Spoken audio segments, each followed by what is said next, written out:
Hey there, it's Evan from Grumpy's Greens, and it's about twilight here, mid to end of March, and as you can see, I've got a whole bunch of seedlings out on my nursery table here. This is my heated tunnel in a tunnel, and it's full of seedlings as well, so I don't have any space in the actual heated area. And tonight it's going to dip down to below -5 Celsius. So that's pretty cold, even though these are all cold, hardy crops. And they've been hardening off with some pretty cold nights. As it is, -5 is and below is where you start to get into the danger of frostbite, even for cold, hardy crops. So I'm going to take preventative measures. I've got a bit of fleece here. This is Agribon 19, I believe. It's a relatively thick fleece that you can use it for row covers in the field too. So I'm just going to lay it out here to add some extra protection overnight, just to avoid any frost damage, because I'm going to be planting these out in the next week or two, but like all of these within about 1 to 2 weeks. So last thing I want to do is put them through unnecessary amounts of stress right before transplanting, because that's just going to kind of snowball, no pun intended, and slow down their development. It probably won't kill them, but it's not gonna be good for them. So I'm just gonna lay out this fleece on top of this for the night, and then we'll check on them in the morning and see how they do.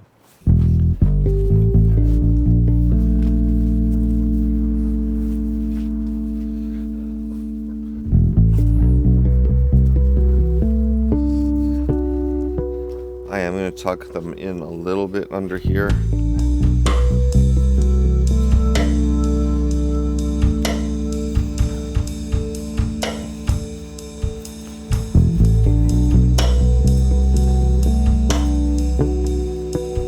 And you know what? Since this is such a long piece of fleece, I'm going to run it back again and do a second layer.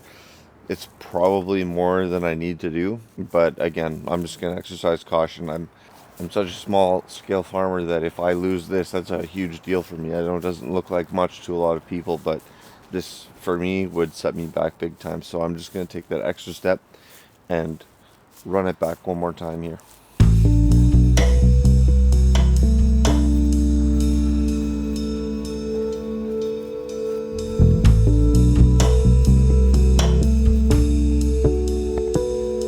Okay, so as you can see, that's all covered up. My battery is about to die on the camera, so it's going to be real quick, and we'll say cross our fingers, hope for the best. We'll check on this in the morning. Sleep tight.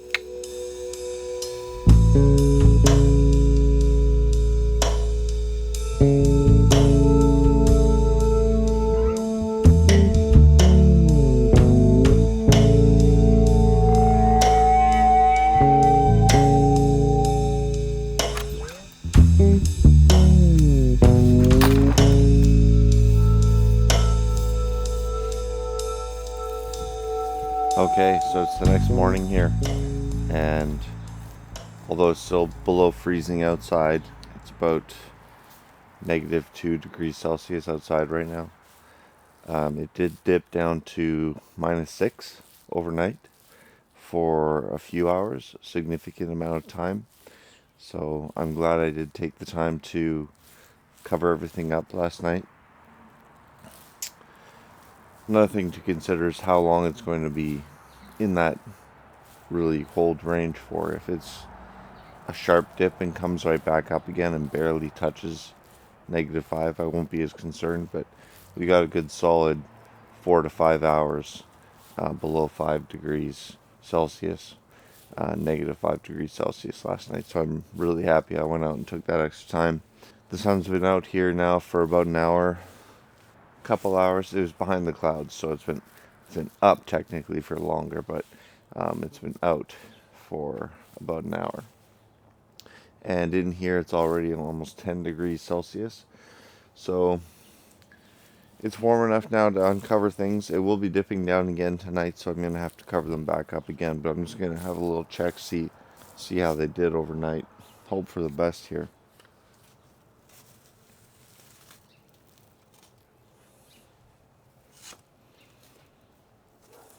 So far so good.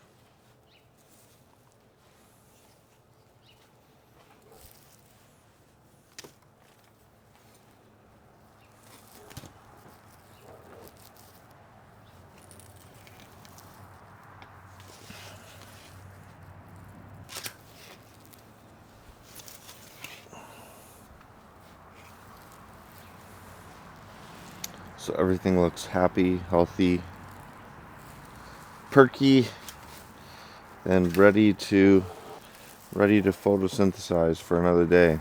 See, the problem with frostbite is it doesn't kill the plant. The roots will be fine. In most cases, like these plants, like I said, are cold hardy. But what does happen is when the leaves freeze like that, the epidermal layer of the cell walls in the actual leaf structure burst and render them useless. They're unable to contribute to the plant any longer. And when, you've only got one set of true leaves, that leaves all of the reliance on the roots and the energy stored in the roots to keep that plant going. So it really slows things down, and there's a lot of transfer of energy that doesn't need to happen. Now that the plants are still all perfectly healthy and happy and had a nice toasty sleep, they're ready to go. They did some healthy respiration all night long without any problems. Their stomata are still opening and closing properly. So yeah, we got bok choy here. We've got some spinach, beets, more spinach. We got some cilantro that's just about ready to plant here. Spring onions, fresh onions, broccolini, some kohlrabi, some lettuce. This is all kale, lettuce heads, snapdragon here, Swiss chard, more cilantro. Under here we got a lot of things germinating as well. I'm going to leave that closed for a little while longer. See, even with the heat mat, you can see it's running. I've got it set at 15 degrees because I don't want it to overheat during the day.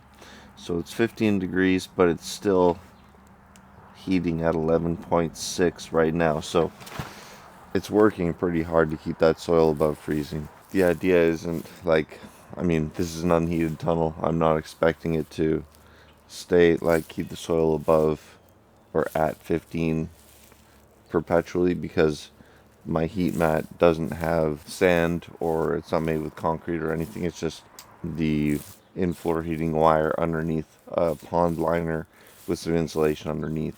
So it's not really holding any heat overnight. It's just emitting heat so as to keep the soil from freezing solid, and some of the more tender things I've got germinating in here from getting to that freezing point. Beautiful morning. I'm going to take the dog out for a walk here, and then I'm going to come back and do some work in the nursery. But I just thought I'd give you guys an idea of what we're doing here to keep plants alive and growing in the topsy-turvy springtime temperatures that we get here in the Niagara region in Canada. So I hope that you found this enjoyable, and if you did, please subscribe to the channel, and thanks for watching. Bye bye for now.